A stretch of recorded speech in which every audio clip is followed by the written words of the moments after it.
Big children, very big children. No, not literally big. I mean, so thank you, kids.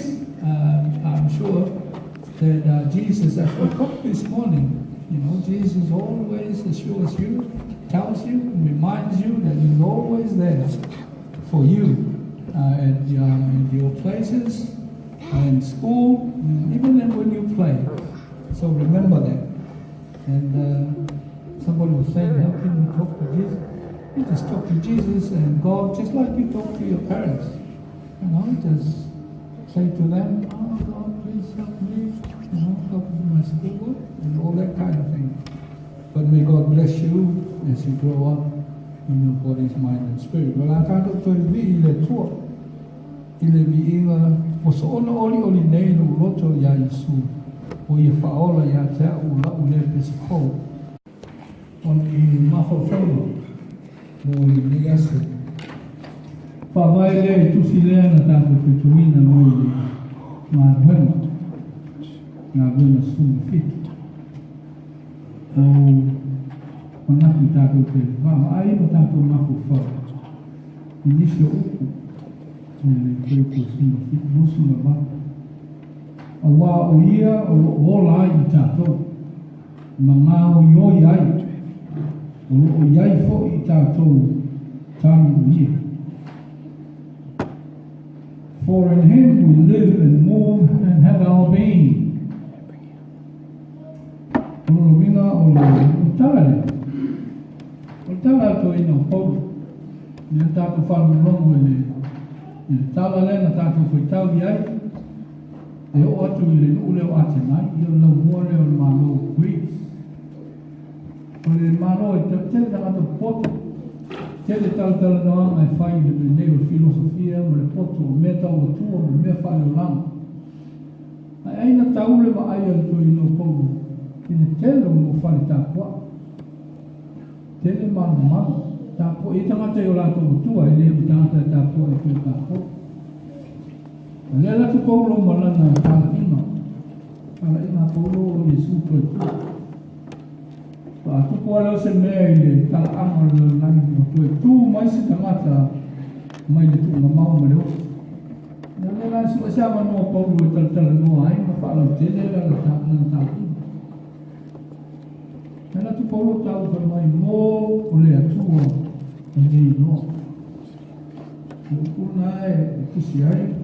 For the God who is not known. Leo mafaiona mo salato iloa masalato te so ta inga ile tua le ta kuanya. Le la tu ai Paulo fe mai le tana Paulo le le tua le to te le umano no mai le la ta mo le fa ta la tu ya to. Ta fai se manatu e ta la ile tu se fe ta le ma tu se fe ta mai le fo. O ta to o tātou e loa ai fōlinga ma winga o le tua. Lono winga o fōlinga, ma o fōlinga ma tātou fōlinga. Ia, mese o tātou winga. E ma whai ona i loa ai esi tangata le mele ta o le tua. Tamiti, why is God invisible? Sili tamiti. O whakwe invisible le tua. Se o manatu mea tātou whapea le wa ia le tua. Tanga le whawhanga. Umona whaia le whawhanga le tua whina manu. E whau le tangata. Ona whau le whamai o le fuefu po le ele le whamata. Whau i le fuefu marapalapala. E mā nawa i le tua. O le se sengal nā o le ola tātou. Ma le ola usi me ola. Lord of that, the living breath of God is in us. And then my fire that over and the cell. But my nisi of falling a year, more falling of a pen, falling. We are to Fata to Mana to Matu, Fapalami, literally, Fawing a Luku. And I don't know if I said that over the world. One star while I was falling.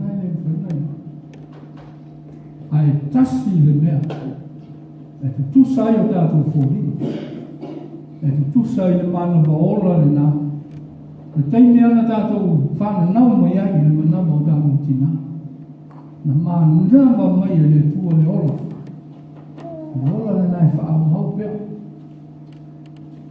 O tātou e iloa ai fōringa o le tua, tau mate e tō telo tanga, e whanisa tātou, Tau fo lo ko langa le na me te papel. Te vai a o le tu. Te vai a o ia Yesu. Ye o se tau sua fa nei me o tu ngau ko la. We see God. Se sen mana tu le pata tu le voi. Tilo te mata nai o ta. O fo li so se me le leia fa me ta me cha nei. O fa na lo le tu. So se me le leia. E whai mai ai leisi tangata, e whai mai ai leisi tangata. So se mele lei te whai atu mai tau tala atu ai. That is God. E le whai sawe atua whape atu i leisi ma leisi. Ora o manatu me. Ora nai tusi le tusi pai. A e wha atino e tātou. O fōringa. Fōringa leo le manawa le atua. O fōringa ma tātou fōringa. E loa ai e tangata le tu. E loa ai winga o le tu. Winga le tasi se winga o le tu. E pawar me tasi ai o winga lofa, o winga le lei, o winga file mua. A le taimi ata o te winga e isi winga. Ia, la ua o e tangata me sa manatu ai nā manatu. E tā ua lo tātou mata ata, ai se mata ata o le tu. A o tātou mata whāu, ele o fōringa ina, ele o fōringa o le tu. A o fōringa fia, fōringa file mu, fōringa alofa. Ele o fōringa fisi le samata po hangi oi. E pēa o whai atu fōringa mai. Tele o wala whai o tātou whiasia si a iai. Whamele tāna a Yesu le, tusine tātou whaitau. O lea o te ora. O lea na e ana iuna o tō wola. A Yesu o. Po uman tātou o Yesu. Alafu Yesu. O lea o te ora. O le mea whai nā lea o tātou o. Tā ua o tātou tō manatu iai. Ele o leo la whai leo la whaasem manoa. Ora ta whawale, ora le whaie, ora le whaia ni. Leo se wikana e loa ile. o le winga e sau le lotu, o le atelo e mafofo le tala o nea te whapea. Nena tato o le whamuwhanenga nena whai le taia atu peo le mana. A te la o la ngatu se si mele whai mai e kou e lea fio le tua ni lipu ni me whai e ni mota. Nena le rota susta, e whai kai ni mata. Ia pe sa hoi a whape e lea fio le tua le whai. O le winga o le mele e tau tūtumi mai. O le fio le tua ni mota. O le whala ia ma se mea o te manu hoi le mana ia le, tau te mai tau tāpoi. A o lo roto, ma lo mangana, ma o tātou whamui moi. Le ngai fio ai le tua. Ai le wai te whamui moi me mamu nei. Whamui moi so o le whai. Whamui moi le fua te tau. I le ui whamui moi nau le tua. A gāru o mai le whale na whau i fua ngani le. Aku tak buat yang tahu. Hanya nak tahu mana boleh tahu dia minoi, tahu dia asam, tahu dia sisi. Tapi cuma mai tak kita buat. Memang nasa dilo ya ileu atemai. Napa pela tu nak faham falha não faham não. Leio falo le tu ele fio le tu te me se tas. Tanto so e aí feno tu ai. O le so tu spaia, o le na ko mau na. O le teimina ia i le presence o le atua na whianga i le atura au. Whale whitawha. O le taimia na whaiwai le while malu. You will never hear the presence of God again. O le mauna i whianga i tuai. Le ai te pese tangata while malu. Ya ma. Ai a tala noa tangata so spai. O le whainga o le manu o le atua le teimina na sa whala o lama tumata. Feo ai tangata mane tu. Ana tenia na loka ai me volva mai o le mesi sino no pai. E le o te ta o po no. Ne na mali Yesu ta o Yesu sa sai le tenia ma no me. O le au loto ia tangata matato o. E le o me e fio ele tu ta o. E matua ta o ele pa pe se no fale ti. A o sili ta o e loa i ta tu fo ni. Fōlinga na whai ai oe matatou. Le mana maolo, le file mu le lofo, le whakapale le ono sa. Mea nai manao le tua ia tātou. Le ana whai mai Yesu le tātou le sulu. O aia lofa ia ia tau sia le polo.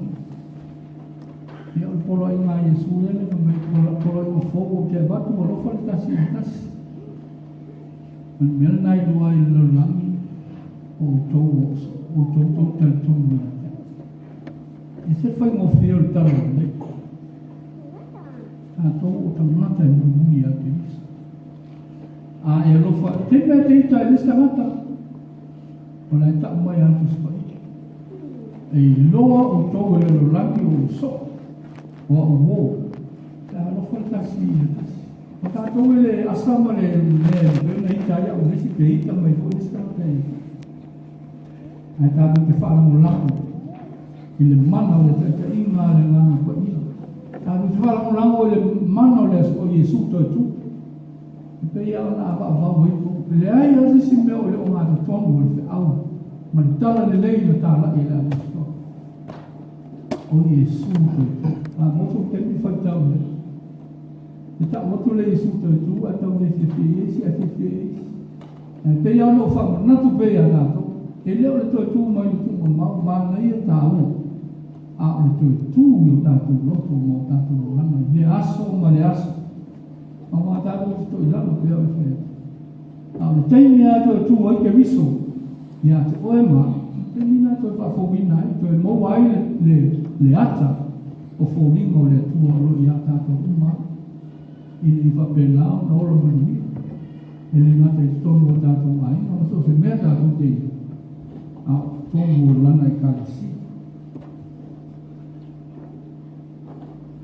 Polisi tala lana ato I no polo. E mana I fo I mata mata I whaanu. Kamai e liri mana o mia le atu se mea. I o lala le mingo ni tau na tātu. Lala minga tātu tau. I le o le mana tō polo tu mea tātu te whai. Ia tātou loa sili ese o le atua.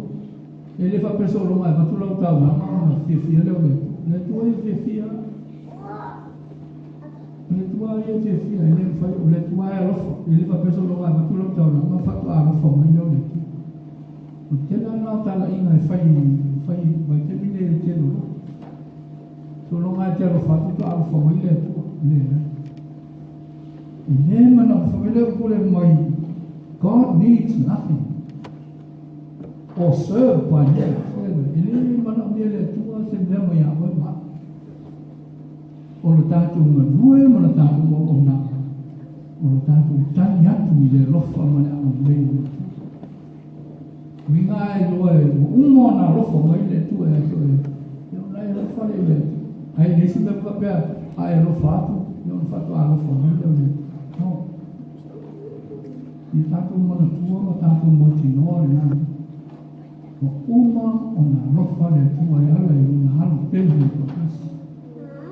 E ui ala tātou le ala lofa, ai nā lofa ma ia le tua. Ma liu no nā alu mo oe mo aku ma tātou. Luminga nā o tāla la masto. Luminga o ta tau na tātou ngā lui. Ai koe whaafo I le mea hone, koe reverse, koe ngā mahu fonga lea ngā. Pape a e lofa atu nā lofa mai mea a lofa atu I le atua ina ua, ona ua a lofa mai mea. God loved us first and we respond. Ka ki kari au tali I le lofa o le atua o maona o nā mea. Nista la Paulo na to whamanaki le kalisia wa mai. E sa ili umatangata I le atua la tu te maufo. Ele aspete au sa ili le. Mata mai tamai e sa ili tangata uma. All search for God and find Him. Not a gospel. Tala de lei. Rona winga le tona matrosa.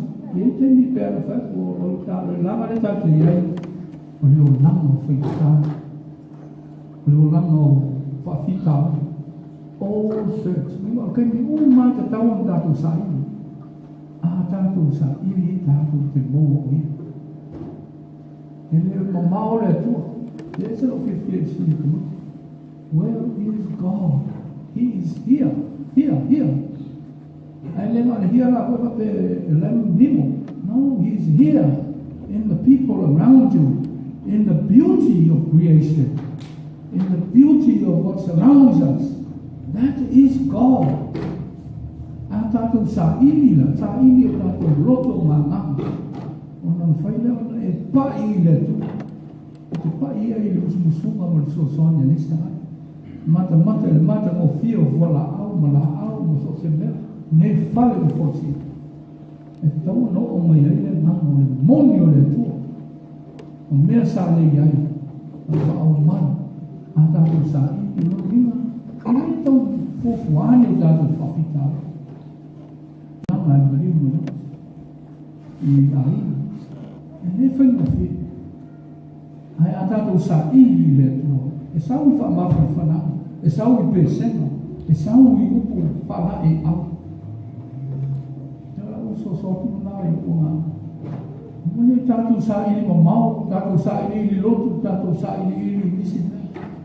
God is here. Mana tongo lo ai, mai tongo whasane.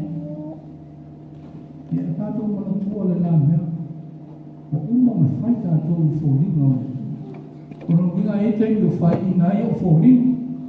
Nai te ka ame rongo mai e ai me mōni mau fōringa o le tua. I lau to rua, I lau whanau, I lau o. Wow, mata. They are all there, supporting, assuring us of God's love. I le mamau, langa e a whai nāra.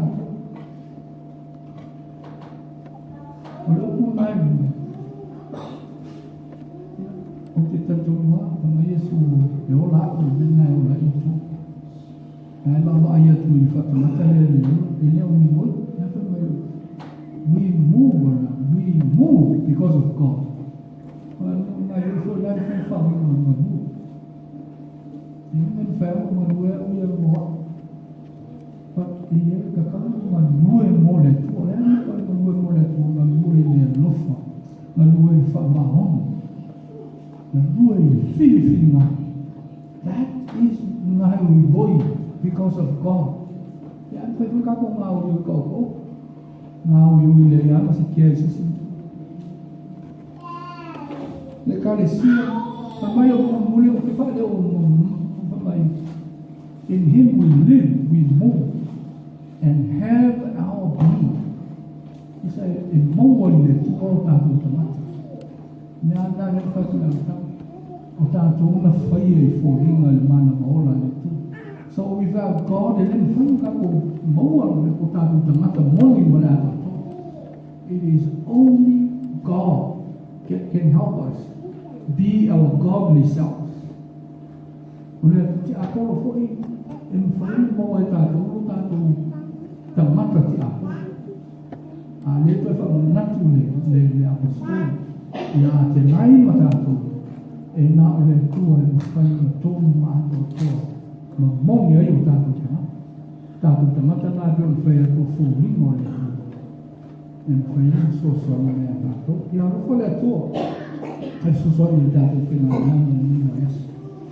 Tiu te whai ma o tātou ngā nāna ni na esi. A tātou. A tātou lama. Tai tō tasi ma tātou tō tēnu. E loa i tamata fōri mo le tu. Mo ringa o le tu. Ia rapa le tu, ia whamaria tātou. Nei o whamau.